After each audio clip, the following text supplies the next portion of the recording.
नमस्कार जोहर। आप देख रहे करंट खबर। मैं हूं आपके साथ पूनम उपाध्याय। चलिए आगे बढ़ते हैं खबरों की ओर। आज दिनांक 14/12/2020 को झारखंड मजदूर किसान सभा के नेतृत्व में राष्ट्रव्यापी किसान आंदोलन के समर्थन में गोड्डा में भी महाधरना प्रदर्शन किया गया। मंच संचालन धनंजय महतो, जिसे मुख्य रूप से माले नेता अरुण सहाय, एकटू नेता मनोज कुशवाहा, भीम आर्मी के नेता रंजीत कुमार, सीटू नेता उमेश मिश्रा, ओबीसी नेता राजकुमार भगत, बेरोजगार मोर्चा के नेता प्रदीप विद्यार्थी, किसान नेता दशरथ मंडल, अखिल भारतीय कुशवाहा महासभा के नेता त्रिवेणी माल एवं नीलकंठ वैद्य सहित दर्जन वक्ताओं ने अपनी बात को रखा। माले नेता अरुण सहाय ने कहा कि इस देश में मोदी सरकार ने अडानी अंबानी को भारत को बेचने की कार्य कर रही है। यह देश के मजदूर किसान किसी भी कीमत पर बर्दाश्त नहीं किया जाएगा। अगर मोदी सरकार किसानों के खिलाफ ये बिल वापस नहीं लिया तो आने वाले समय में अनिश्चितकालीन भारत बंद किया जाएगा। वहीं इस किसान विरोधी सरकार का जीना हराम कर देंगे। इस देश के मजदूर किसान जाग चुका है। अन्नदाता सड़कों मैदानों में धरना दे रहे हैं और झूठ टीवी पर भाषण। किसान की मेहनत का हम सब पर कर्ज है। जागिए, अहंकार की कुर्सी से उतर कर सोचिए और किसान का अधिकार दीजिए। ये किसान विरोधी कानून से देश किसान अपने ही जमीन पर बंधुआ मजदूर बनेंगे और पूंजीपति महाजन ये किसी भी कीमत पर होने नहीं देंगे। रंजीत कुमार, भीम आर्मी के नेता रंजीत कुमार ने कहा कि इस तरह से सरकार मंडी व्यवस्था खत्म करके किसानों को न्यूनतम समर्थन मूल्य से वंचित करना चाहती है। मोदी सरकार ने किसानों की आय दुगनी करने का वादा किया था, लेकिन मोदी सरकार के काले कानून किसान, खेतिहर, मजदूर का आर्थिक शोषण करने के लिए बनाए जा रहे हैं। यह जमींदारी का नया रूप है और भाजपा मोदी के सहयोगी पूंजीपति मित्र नए भारत के जमींदार होंगे। कृषि मंडी हटी, देश की खाद्य सुरक्षा स्वतः मिट जाएगी। यह पूर्ण रूप से देश को निजीकरण करने का षड्यंत्र है। एकटू नेता मनोज कुशवाहा ने कहा कि भाजपा मोदी सरकार देश की हर एक संस्थानों को तो निजी पूंजीपतियों के हाथ में बेच ही दिया, अब देश के किसानों को भी पूंजीपतियों के हवाले गुलाम बनाने की काला कानून होगा और ये इतिहास का सबसे काला दिन होगा। जहां कृषि प्रधान वाले देश, जहां सभी के जमीन और किसान निजीकरण होने जा रही है और किसान अपने ही जमीन पर बंधुआ मजदूर होगा और ये पूंजीपति महाजनी प्रथा का ठेकेदारी होगा। मोदी सरकार का ये कानून हर कीमत पर वापस लेना होगा, नहीं तो यह आंदोलन अनिश्चितकालीन चलेगा।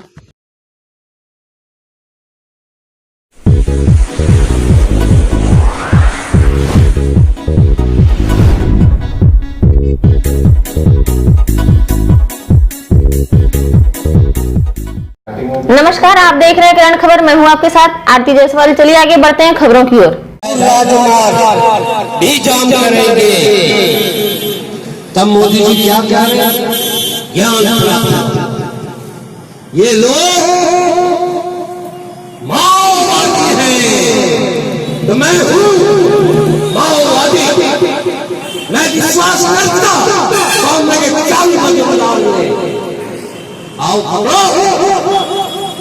माओवादी होना बुला चर्चा करना गुनाह है। कल तुम कहोगे शहीद आजम भगत सिंह की चर्चा न करो, कल तुम कहोगे खुदीराम बोस की चर्चा न करो, कल तुम कहोगे अंग्रेजों का अंगूठा चोरने वाला सावरकर की चर्चा करो। मोदी भ्रम में न रहो। इसके लिए कंपनी को भगाया नहीं, हम लोग भागा है। 21 में रात के अंधेरे में भगत सिंह को फांसी दिया और चुपके से चलाया। भगत सिंह का रात हिंदुस्तान के शहरों में जब गया, हर भारत का नौजवान, हर भारत का मजदूर, हर भारत का किसान उसी रात को छुपकर कसम खाया और 16 साल में 1947 15 अगस्त को अंग्रेज भागा नहीं। भारत का दो बड़ा करके पाकिस्तान और भारत, पाकिस्तान में जिन्ना राज करो, भारत में पंडित नेहरू राज करो, हिंदू मुसलमान 70 साल करते रहो, भारत में राज करते रहो। जिसके राज में दुनिया में सुल्तान नहीं होता, ब्रिटिश इंडिया, उसको तो हम लोगों ने धूल हटाया। मोदी जी अभी भी कहते हैं घमंड त्यागो, अहंकार छोड़ो। यदि हिंदुस्तान के किसानों को पूंजीपतियों के हाथ अडानी अंबानी के पास बेचने की साजिश करोगे, पुलिस कम पड़ जाएगी, साहब कम पड़ जाएगा। अडानी के घर हिंदुस्तान का किसान उसे भी जमीन में पाएगा। हिंदुस्तान के किसानों से लड़ो। दूसरा कानून लाया और क्या कह रहा है, जुटखोर लोग किसान फरमावे। 70 साल मेरी उम्र हो गई, माइक पकड़ू तो कोई सामने लिखिएगा नहीं, न तर्कों में न भाषणों में, और कह रहे मैं भटक गया। और हमारे भी वो कौन है, भगत सिंह के वंशज हैं, उधम सिंह के वंशज हैं। वो पंजाब है जहां आजादी के जमाने में 238 लोगों को फांसी दिया था। वो पंजाब की मां है, वो पंजाब की शेरनी है जिसने 176 बेटे को पैदा किया जो भारत की आजादी के लिए हंसते में फांसी का फंदा चूम कर शहादत दिया। वो है पंजाब। और पंजाबी जवानों को खड़ा कर उस 90 साल के बुजुर्ग किसान के सामने उसके बेटे को खड़ा करे। झारखंड का अठनिया था, बिका हुआ पुलिस नहीं है, वो सरकार बनने वाला भगत सिंह का वंशज है। और उससे उम्मीद कर रहे हो कि किसान की ओर गोली चलाएगा।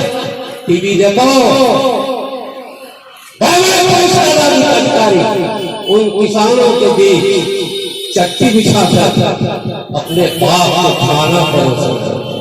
जब हमारा किसान लड़ रहा है उसी से कश्मीर में उनका बेटा शहादत हुआ। मोदी देश बांटे, हिंदू मुसलमान किए, अब क्या किसान और जवान को लड़ाना चाहते हो? किसान जवान तो लड़ेगा नहीं। जिस कमांडो 6 लेयर घेरे में रहते हो, अभी तो नड्डा को बनाया है। वो दिन दूर नहीं, मोदी हिंदुस्तान के किसी चौपाल में तुम्हारा जाना मुश्किल हो जाएगा। इसे मैं कहना चाहता कि मोदी जी कॉर्पोरेट फार्मिंग का मंसूबा त्यागो, अडानी को भेजो, पट्टा दे दो। अभी आया था हमारे इलाके में 11 नवंबर को बेल्डिया में, आज से 40 साल पहले जब मैं जमीन मुक्ति का आंदोलन कर रहा था, उस समय मेरा नारा होता था, सर कटे तो कटे, कटने पाएगा। ये हम नारा देते थे। उसी समय एक जमीन की हो, सिर्फ जमीन नहीं है छीना। अडानी के ऊपर पहाड़ बना के एक को भेजा।